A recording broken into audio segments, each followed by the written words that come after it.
اللهم صل وسلم وبارك على سيدنا محمد وعلى آله وصحبه وسلم. أهلا وسهلا بيكم. النهاردة إن شاء الله ميعادنا مع يوم جديد وفيديو جديد. هنعمل مع بعض النهاردة طريقة جميلة جدا لسمك البلطي. أول حاجة كده هنشوف جبنا إيه مع بعض. أنا جبت 1.5 كيلو سمك بلطي، كانوا عبارة عن 3 سمكات كبار. وبعدين هبتدي إن أنا أنضفهم وأعملهم في طاجن كده من الفخار وأحطه في الفرن. هي وصفة سهلة جدا، مفيش فيها أي حاجة. بصوا كده، انا جايبه اهو 3 سمكات. طبعا هنحتاج في الاكله دي طماطم وبصل وثوم وبهارات والسمك. وهنعمل جنبهم رز ابيض، او لو انت عايزه تعمليه بشعريه اعمليه، او تعمليه حبايه وحبايه وحبايه. مش مشكله خالص. هنبتدي كده ننضف السمك مع بعض. طبعا انا حبيت ان انا اجيب طريقه تنظيف السمك، لان في بنات كتير ما بتعرفش تنظف السمك. سمك البلط ده من اسهل الاسماك اللي ممكن ان انت تنضفيها. في الاول بتمسكي كده المقص وتبتدي تشيلي الايه الزعانف بتاعته والخياشيم والحاجات اللي هي ايه زايده دي. وبعد كده تبقي تفتحيه. طبعا يعني حاولي ما تبقاش السمكه كتير في ايدك، يعني ما تمسكيش السمكه وتفضلي تعملي فيها كتير كتير وهي تفضل في ايدك حبه كتار، ما ينفعش. لان السمك في الوقت ده بيعمل حاجه اسمها اتامه، يعني بيبقى مقتم كده. تلاقي ايه ريحته بقت وحشه، او تلاقي ليه بقى ليه طعم مش حلو طالما غاب كتير في الايد.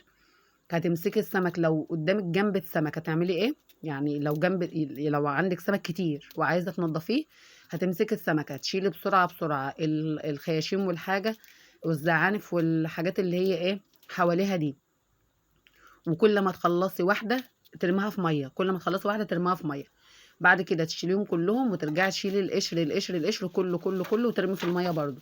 وبعد كده هتشيلي السمك كله وتمسكي واحده واحده بقى، وتبتدي تفتحي بطنها من جوه. يبقى كده السمكه ما خدتش في ايدك وقت كبير مره واحده. انت كده بتعملي في ميه، يا اما تقفي تحت الميه، يعني تفتحي الميه تفتحي الميه وتخلي السمكه تحت الميه، وانت عماله تشيلي في الخياشيم والقشر بتاع الحاجه بتاعه تحت الميه.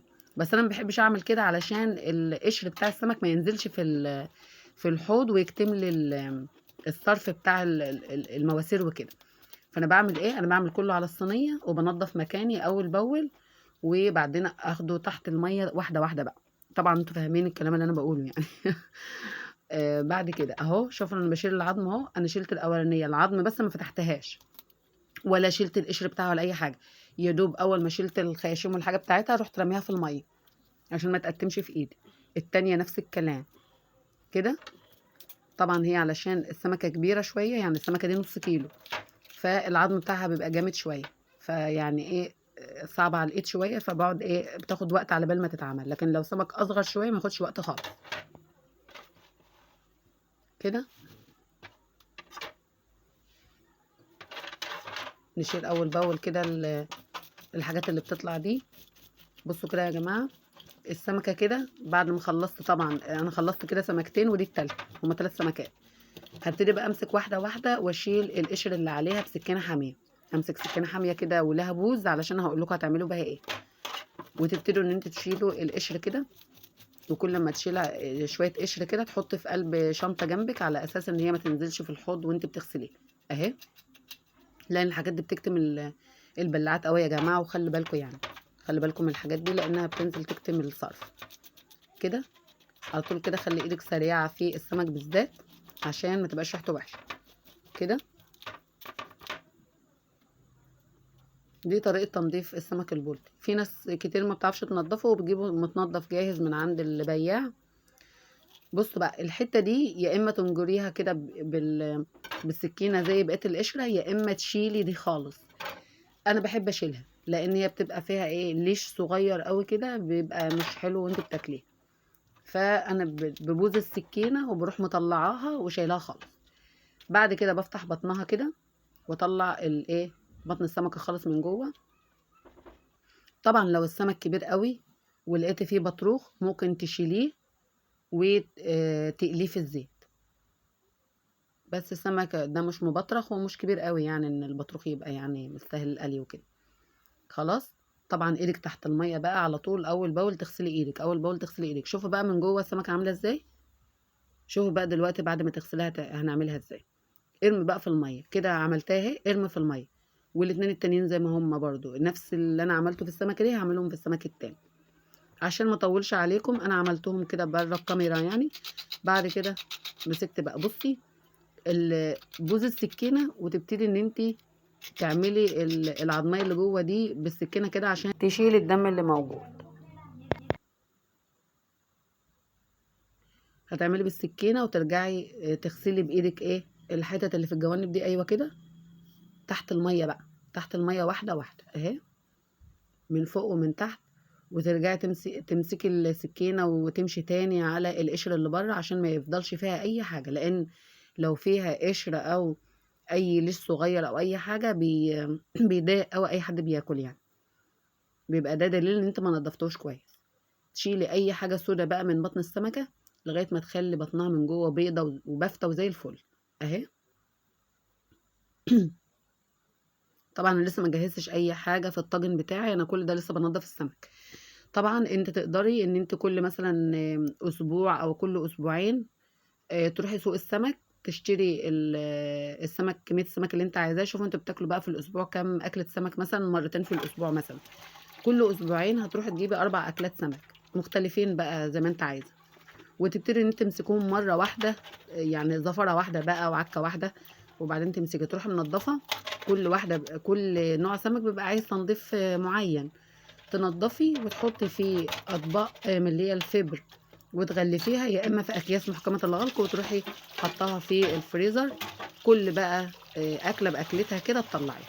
في ناس بتحب تتبل حتى الاسماك، تتبلها وتحطها في الفريزر، بس انا ما بحبش اتبلها يعني. انا بحب لو نضفتها اسيبها زي ما هي كده، لان انا ما ببقاش عارفه انا هطبخها ازاي. يعني افرض ان انا مثلا تبلتها وقلت ايه هعملها مثلا بالتتبيله دي مثلا، وجيت في يوم رحت مغيره رايي، يبقى انا كده يعني اجبرت ان انا اعمل بطريقه مش عايزاها. بص كده، انا حطيت على السمك بعد ما غسلته غسيل حلو، رحت حاطه عليه شويه دقيق وشويه ميه وسبتهم يتنقعوا شويه. رحت بقى على البوتاجاز شويه زيت كده في مقلايه.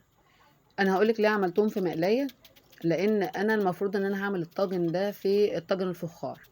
ما ينفعش الطاجن الفخار تحطيه على البوتاجاز، ما ينفعش تحطيه ابدا على نار مباشره، يا اما تحطيه على البوتاجاز وتحطي تحته شياطه او صاجه. فانا ما عنديش لا شياطه ولا صاجه، فجبت بقى ايه حاجه خارجيه كده، مثلا ممكن طاسه، ممكن صينيه تانية نعمل فيها التسبيكه بتاعه الطاجن، وبعد كده نبقى نردها بقى في الطاجن الفخار زي ما هتشوفوا كده. انا جبت بقى بصل، البصل يا جماعه من ابو 40 جنيه اللي بيجي في التلفزيونات اللي احنا بنسمع عنه في الاخبار. جبنا بقى بصل، الحمد لله جبنا كيلو بصل يعني، ما عندناش باقيين على الدنيا خلاص بقى. ومسكت واحده، مسكت بصله وقطعتها قطع صغيره كده، ورحت في الزيت بقى، نزلت عليها في الزيت، ورحت رايحه جايبه ايه كمان توم. تمسكي كده مثلا 3 4 فصوص توم، انا قشرتها فريش كده على على النار على طول. بقيت اقشر واعمل على طول كده بالسكينه، تنزل في البصله والزيت عشان تديني ريحه، تديني ريحه حلوه كده، واقلبهم كده تقليبه كويسه.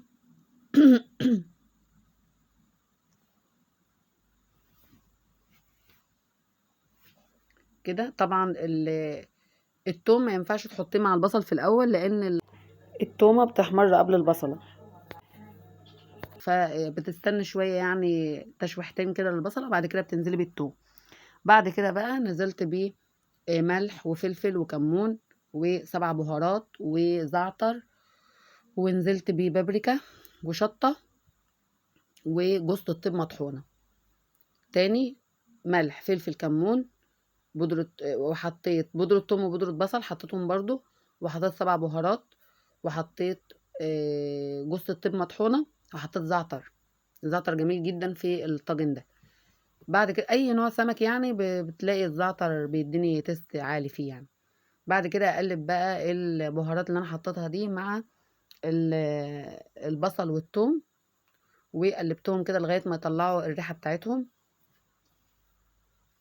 وفي الوقت ده انا عصرت بقى شفشق طماطم كده، كانت البصله بقى ايه اتخدعت شويه مع التومه والبهارات.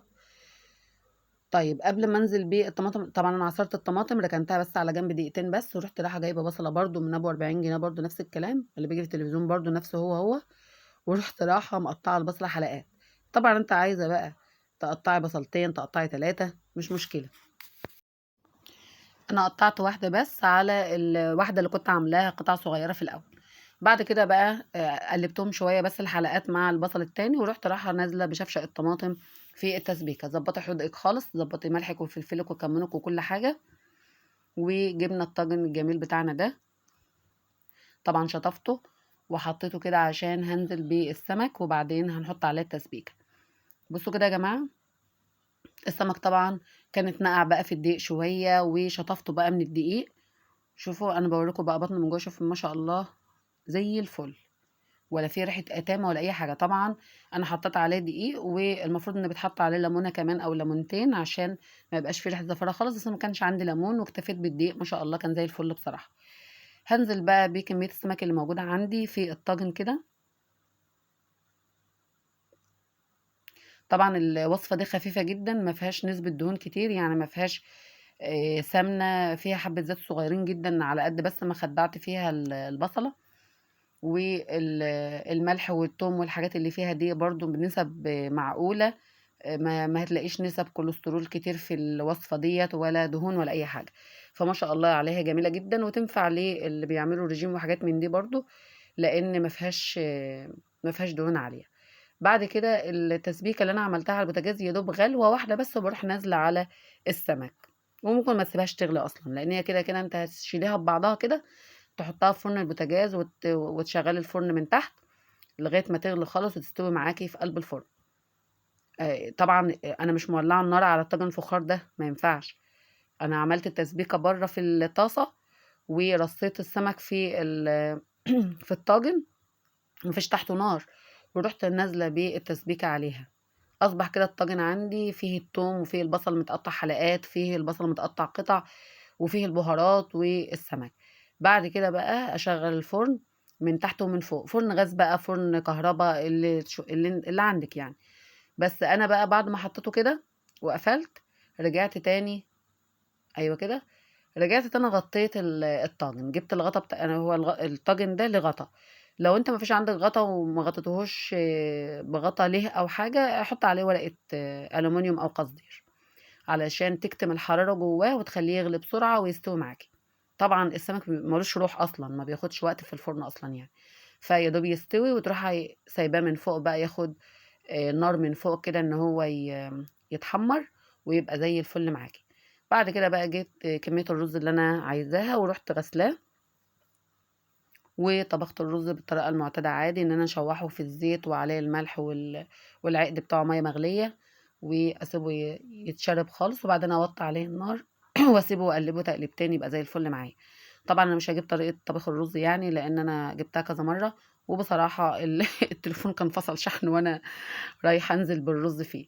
بُصّوا بقى اللي حصل دلوقتي يا جماعة، أنا وأنا باغسل الرز لقيت حاجة عمّالة تيجي في إيدي كده، أنا فكّرت إن هو رز متكتّل كده، أقول إيه الرز متكتّل ليه؟ أنا لسه منقّية الرز دلوقتي حالًا وكل رُزّاية برُزّايتها يعني.